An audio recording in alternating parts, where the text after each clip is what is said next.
Second law of limiting friction. आज का जो हमारा टॉपिक है वो है second law of limiting friction. अब इसका स्टेटमेंट क्या कहता है? The direction of the force of limiting friction, कि लिमिटिंग फ्रिक्शन की जो फोर्स है उसकी जो डायरेक्शन है वो हमेशा अपोजिट होगी। किसके अपोजिट होगी? उस डायरेक्शन के जहाँ एक बॉडी जो है मूव करने वाली होगी दूसरी सरफेस के ऊपर। क्या कह रहा है कि लिमिटिंग फ्रिक्शन की जो फोर्स है उसकी डायरेक्शन हमेशा अपोजिट डायरेक्शन में होगी, उस डायरेक्शन के अपोजिट होगी जहां वो बॉडी मूव करने वाली होगी। अब या तो दूसरे शब्दों में हम क्या कह सकते हैं कि लिमिटिंग फ्रिक्शन की जो फोर्स है उसकी जो डायरेक्शन है वो हमेशा अपोजिट डायरेक्शन होगी किसके? अप्लाइड फोर्स के।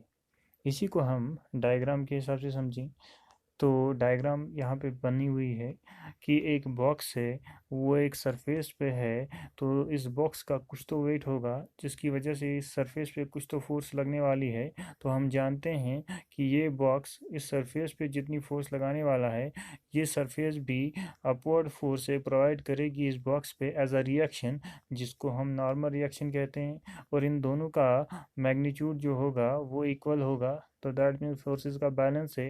अब रहा सवाल बाकी फोर्सेस का, तो यहाँ पे हम एफ से रिप्रेजेंट करें एक फोर्स को जो अप्लाइड फोर्स है, और ये लगती कहाँ से है कि हमने इस बॉक्स के साथ एक हुक बांधा है, उस हुक के साथ एक स्ट्रिंग बांधी है, और वो स्ट्रिंग इस फ्रिक्शनलेस पुली से पास हो रही है, और उस स्ट्रिंग के एक एंड पे पेन अटैच्ड है। इस पेन में हम इतना वेट अटैच कर देंगे कि जिससे ये बॉक्स जो है वो मूव कर सके। और ये बॉक्स कहाँ मूव करेगा? ये बॉक्स इस डायरेक्शन में मूव करेगा जब इस बॉक्स पे इतनी फोर्स लगे कि यहाँ जो लिमिटिंग फ्रिक्शन लग रही है, यहाँ ये स्मॉल एफ जो हमें दिख रहा है ये क्या है? ये लिमिटिंग फ्रिक्शन को हमने रिप्रेजेंट किया है स्मॉल एफ से। और लिमिटिंग फ्रिक्शन की डायरेक्शन कहाँ है? लिमिटिंग फ्रिक्शन की डायरेक्शन यहाँ अपोजिट डायरेक्शन में है।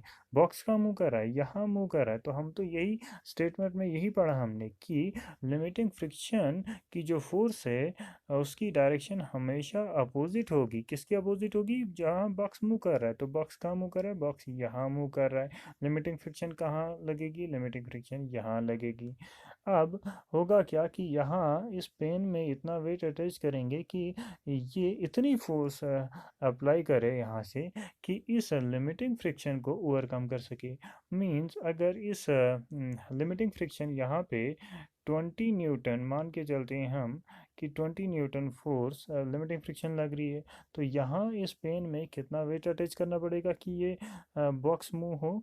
हमें यहाँ 21 न्यूटन फोर्स अप्लाई करनी पड़ेगी, तब जाके ये बॉक्स मूव होगा। और कहाँ होगा? इस डायरेक्शन में मूव होगा। और लिमिटिंग फ्रिक्शन कहाँ लगेगी? लिमिटिंग फ्रिक्शन अपोजिट डायरेक्शन में लगेगी। तो ये था हमारा लिमिटिंग फ्रिक्शन का सेकंड लॉ।